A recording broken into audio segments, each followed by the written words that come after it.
Rachel, I suppose I should ask you firstly, what were your impressions of tonight? Oh, listen, tonight was just end-to-end stuff. It's one of the games that we've been waiting for on Sky Sports, and I know the viewers back at home in the UK have been hugely impressed with what the GAA has had to offer, and a game like that just shows people in England how exciting this is, and the two teams played so well tonight. The crowds were unbelievable, and a good win for Wexford, eh? I'm telling you now, we're on the way up. Yeah. Sky, I suppose, there's been a lot of talk about it and a lot of controversy about it, but my own impression, it's great for hurling to give it to a wider audience. I'm sure you'll concur with that. Yeah, well listen, I think at the end of the day, hopefully there's enough room for all of the channels to get involved and show this sport. I got tweets and emails and messages this evening from people who are watching the game as far away as Australia. So that's great that they're able to watch something and a game as good as this was this evening. Yeah, there was plenty of debate and speculation leading up to it. I don't think necessarily that's the worst thing in the world, because it kind of shows just how passionate the GAA fans are about their sport and what they have to offer. And you know, for me, working for Sky, it's a huge honour to be a part of this show and to work with the likes of Ollie Cannon and Jamesy O'Connor, and to be able to fly home.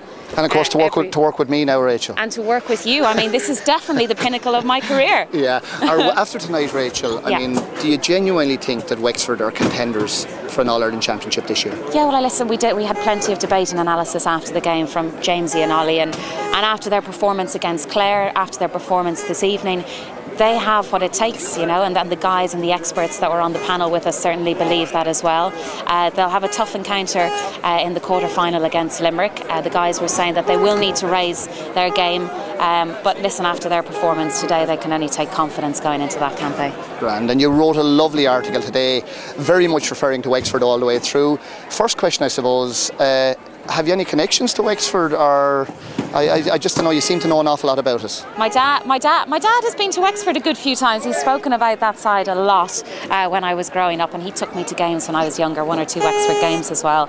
But listen, it's lovely to have the column as well for the Irish Independent, and I'm glad I'm not in trouble with you after what I wrote today. Well, you wouldn't be. I thought you were very complimentary towards us. Last question, Rachel. Yes. You've been in Old Trafford, you've been in Anfield. I'd be a great soccer head myself. Yeah. It's a bit of a change and a bit of a difference. You've been in Wexford Park, Nowlan Park. They call it Nowlan Park over here, believe it or not. Nowlan People Park. call it Well, I call it Nowlan Park. I'm from here as well, so oh, I know sure, this, yeah, don't sorry, worry, yeah, it's all right. you've been away for a girl. while. Just in case you missed that. The Wexford support and the provincial venues, you know, what are your impressions of that? It's been phenomenal. I mean, there's all the supporters, I think, are waiting for the team to come out here now. And I just saw a little boy, he was probably about 8 or 9, bawling his eyes out, and my English director, he was like, it's incredible the passion that these children have, you know, and it's great, and hopefully, you know, as I said, Sky being able to show this to a bigger audience abroad. I know, as I said, from the tweets and messages we got this evening, they were in for a big treat, and they got exactly that, and the fans were incredible. I think it was 18,500 people here this evening, and those Wexford supporters were loud.